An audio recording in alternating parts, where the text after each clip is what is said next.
Hello everyone, welcome back to another problem discussion from the CSES problem set. So today we will be taking a look at this Josephus problem 1. So the problem says consider a game where there are n children numbered from 1 to n in a circle. During the game, every other child is removed from the circle until there are no children left. In which order will the children be removed? Okay, so the only input we will be given is the integer n. So let us take a look at the sample test case. So when n is equal to 7,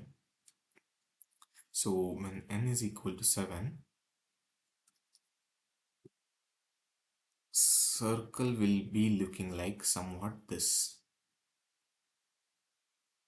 Okay, so every other child, so they are starting with the 2. Okay, so we can see here they are starting with the 2. So we will smash 2. Okay, not smash. Uh, we will erase 2 from the circle. Then we will skip 3. We will erase 4 from the circle. We will skip 5. We will erase 6 from the circle. We will skip 7. We will erase 1 from the circle. So let's keep a track. 2, 4, 6, and then 1, and then I will skip 3 and erase 5. Then I'll skip 7 and erase 3, and then finally I'll erase 7. So this should be the sequence in the answer: 2, 4, 6, 1, 5, 3, 7. So yes, that is indeed a valid sequence.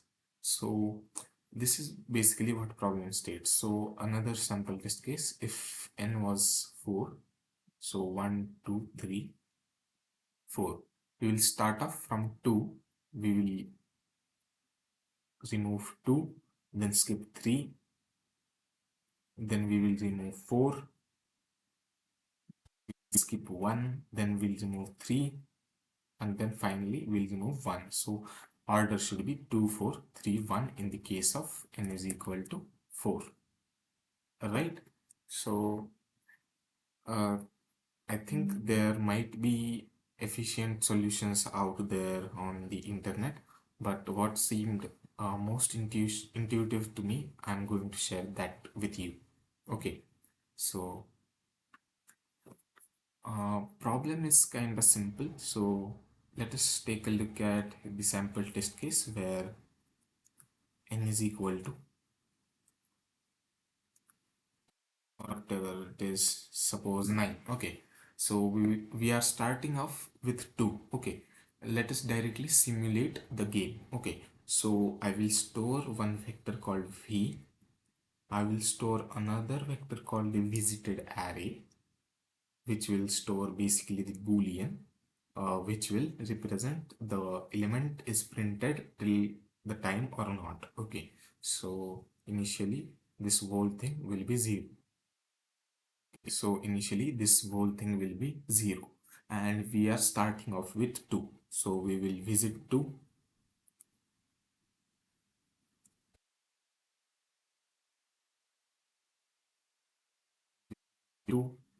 we will output 2, then we will visit 4, we will output 4, we will visit 6, we will output 6, we will visit 8, and we will output 8. Okay, so it is time to visit all of those. So 1, 1, and 1. And one more thing you can notice here is that, so my ending element is 9 here. My end is 9. Okay, so the last element in this iteration, which was printed, was 8, right? So which was basically not equal to end. So the remaining elements are v. The remaining elements are 1, 3, 5, 7, and 9. Okay, and visited array is 0, 0, 0, 0, 0 for them. Okay, this doesn't make sense. It will always be 0 as they are remaining. Okay, so what I can notice here is that when I'm not printing the last element in the sequence, then I am starting with the first index. So see here, after printing the 8, I will skip 9 and go to 1, right? So I will print 1, then I'll skip 3, then I'll print 5, then I'll skip 7, then I'll print 9. Okay, now see here. Okay, so now what I can notice is that the last element I printed was 9. So which was basically the end of the array, right? End of the array. Okay, so now our elements remaining would be 3 and 7. Okay, so when I print the element in the last in that iteration, if it is the end of the array, then I have to start from the second index of the array. Okay, so when I was not printing the end, I was starting from the first index of the array. Okay, see here. But when I'm printing the last element in the array, I am starting from the second index of the array, right? So here now I'm printing 7 here. Okay, so yes, and it is still basically the end of the array, right?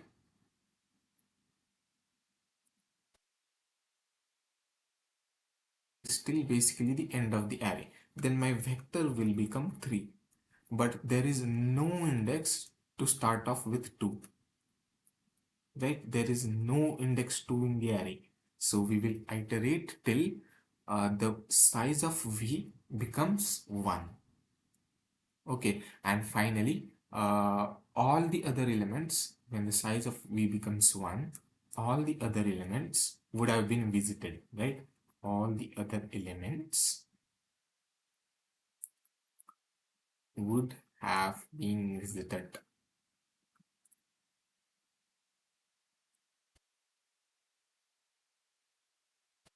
right? So finally, to catch up with this element, we will iterate through the visited array and check whoever is not visited, and that is the only remaining element to print. So here it will be 3. Okay, so basically this is our answer: 2 4 6 8 1 5 9 7 3. Okay, so for n is equal to 9, this is the answer. I think the procedure is easy to follow. Let us directly head towards the code. What is happening to see what's happening. Oh, that's correct wording. Okay, so this is basically taking the input, just 2 lines of the input. Okay, 1 line, and initializing a vector with all the elements from 1 to n, basically iota kind of thing. And I'm using the one based indexing here. Okay, that's the point to note. I'm using a one based indexing here.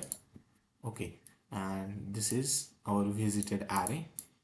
And to start up with, we are starting with the index 2, right? So here in the original array, we are starting with the index 2, not the index 1, right? We are starting with the index 2. Yes, makes sense. Yes, absolutely does.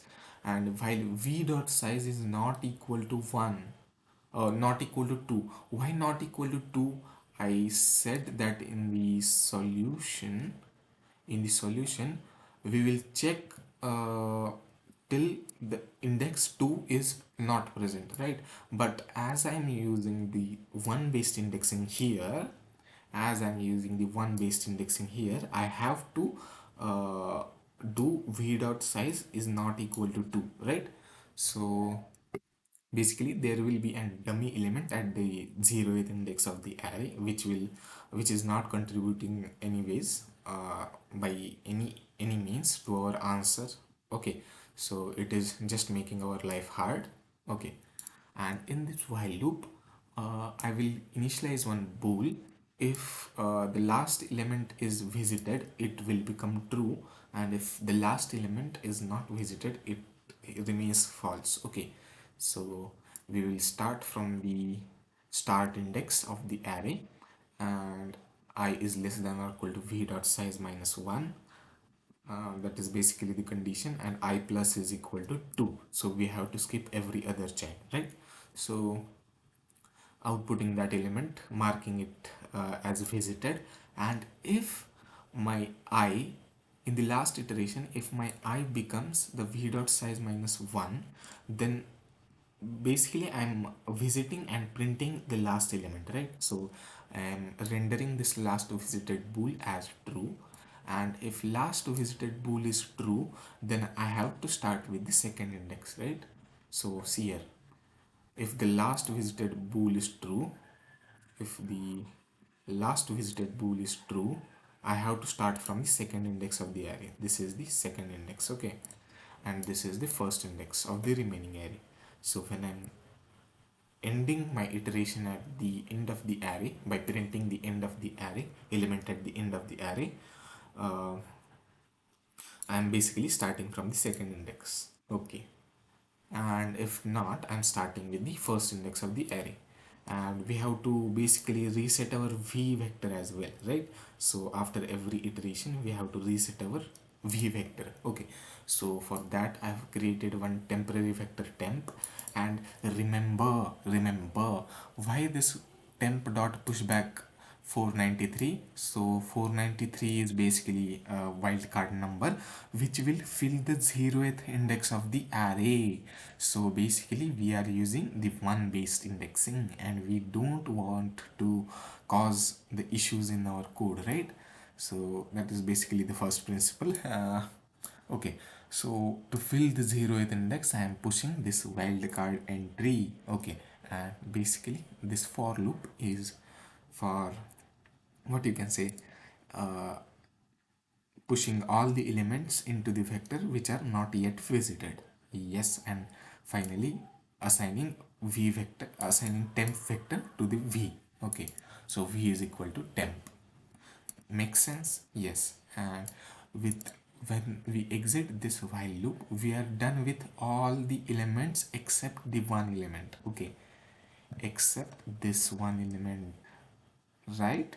So to print that element, we will iterate over the visited array, and if any of the element is not visited, we will print it, and we are done with the solution. I could have breaked the for loop when I find this element, but okay, I should have, but I forgot to. But anyways, I think that's the pretty nice explanation of uh, what I did, and yes, it nicely got accepted as well. So let us check our output for the n is equal to 9. Okay, 2468. Where is it? 2468 15973. So 15973. Yes, it beautifully matches the correct output. Okay, so that was basically whole solution of this Josephus problem 1. For the fact, I would like to tell you that I think Josephus was the mathematician, I think, in the uh, Roman or Greek culture, I don't know. But there was one really nice legend associated with the Josephus. So there was some thousand men trapped in the cave, and uh, they, what you can say, they decided to die rather than to be captured by the enemies, and uh, they stood in the circle and they followed this path, so every other guy should die rather than to be captured by the enemies. But Josephus stood at the position that he would remain last in that round. Okay, so last in that process, and he somehow, not somehow, it actually needed some fast computation in his mind, and that's why he's one of the great mathematicians. And he stood at the exact last position. Okay, he stood at the exact last position of the whole of the process, and he survived, and he became the greatest mathematician of his time. Okay, one of the greatest mathematician of his time. So there is, it is basically, now this is the basically legend associated with this mathematician Josephus. Okay, so yes, nice legend, and the legend mathematician as well. He contributed one problem to the CSS problem set, I would say. Okay, anyways, so thank you for watching the video, watching the solution, and I hope you liked it and it helped you in every way possible. Thank you for watching the video. Consider liking it and staying subscribed to the channel. Thank you. Thank you for watching again. See you again. Surely.